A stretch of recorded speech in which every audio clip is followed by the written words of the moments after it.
Salut tout le monde, ici Jaurès de la chaîne On Programme. Nous nous retrouvons aujourd'hui pour une nouvelle vidéo sur la formation DAD qui va porter sur les listes. Contrairement à d'autres langages où on a affaire à des tableaux, le langage DAD lui n'a affaire qu'à des listes en fait. Donc, sans toutefois tarder, pour initialiser une liste, nous commençons par le mot-clé liste. Ensuite, nous mettons le nom de notre liste que je vais appeler ma liste. Et si nous pouvons lui attribuer en fait une taille de départ.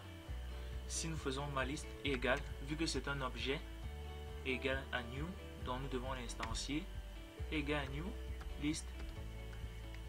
Et je lui attribue une taille à ce niveau. Là, je mets par exemple 2.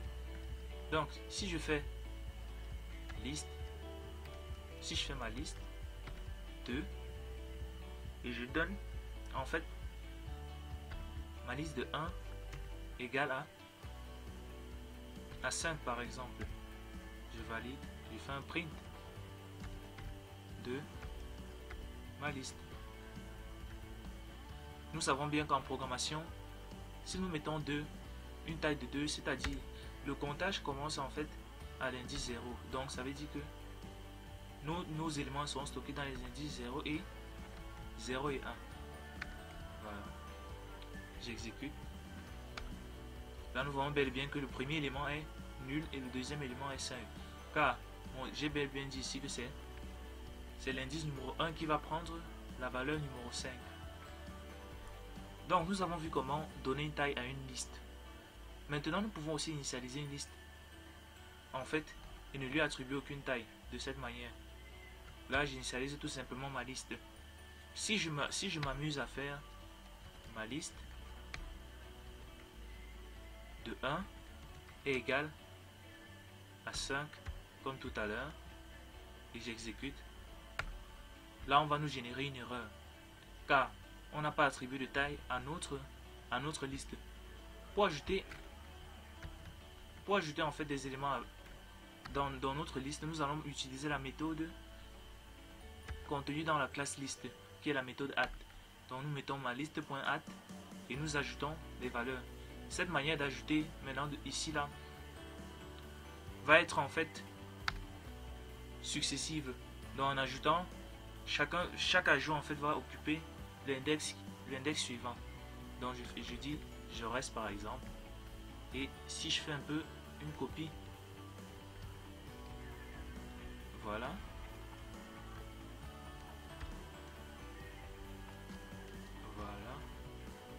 Là par exemple, j'ai mis 3 éléments dans ma liste.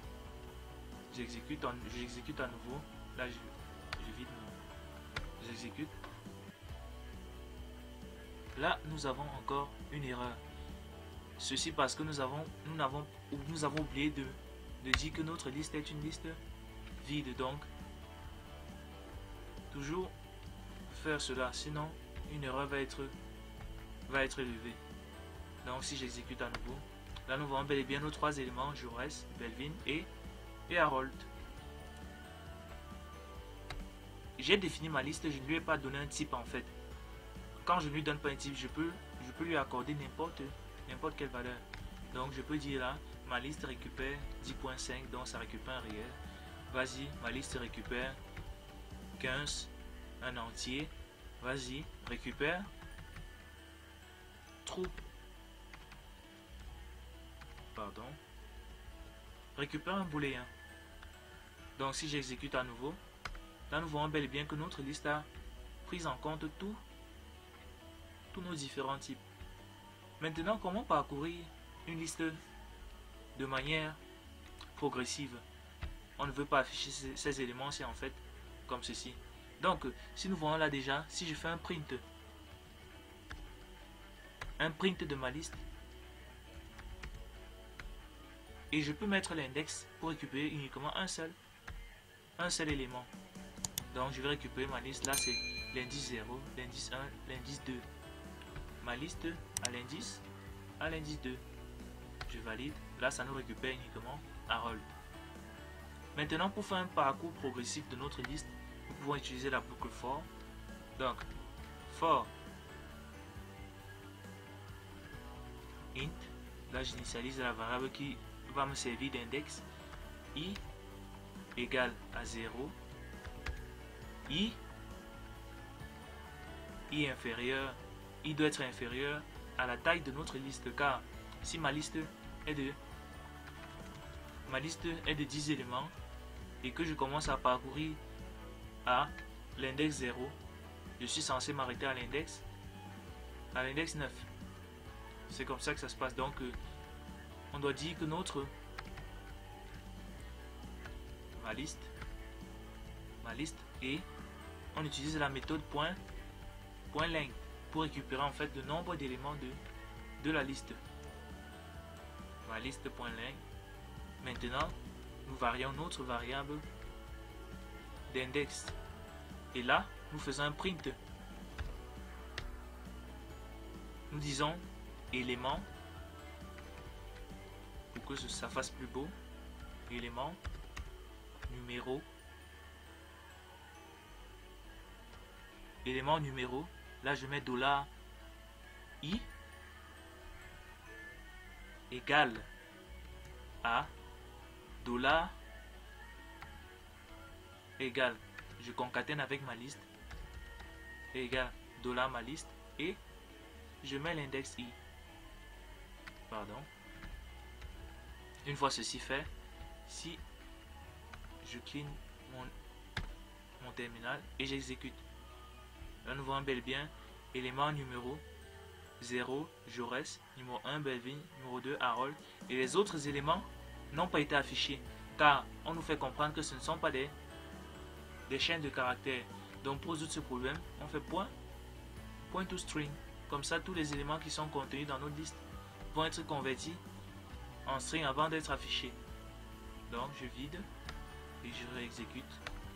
Là nous voyons bel et bien l'élément numéro 0 Jaurès, élément numéro 1 Belvin, ainsi de suite. Là tous nos éléments sont listés.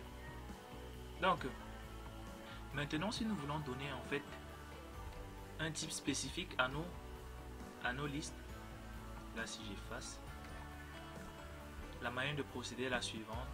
Je dois faire liste et par la suite ouvrir des guillemets dans lesquels je vais donner le type que je veux pour ma liste. Là si je veux un type string, si je fais ma liste .add Jaurès,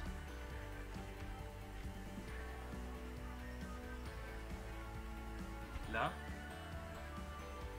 Belvin.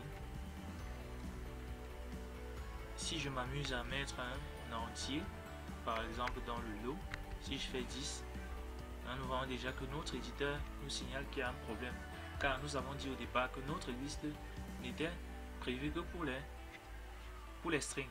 Si je fais int par exemple, là nous voyons bel et bien maintenant que ce sont nos deux éléments qui sont en train de poser problème.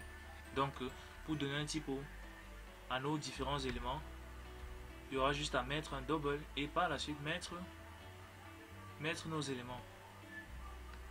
Voilà. Donc nous avons ici parcouru de manière brève l'utilisation des listes dans le langage Dart. N'hésitez pas à poser des questions dans les commentaires si vous en avez. Abonnez-vous à la chaîne en programme et activez la cloche de notification pour ne louper aucune vidéo. À la prochaine.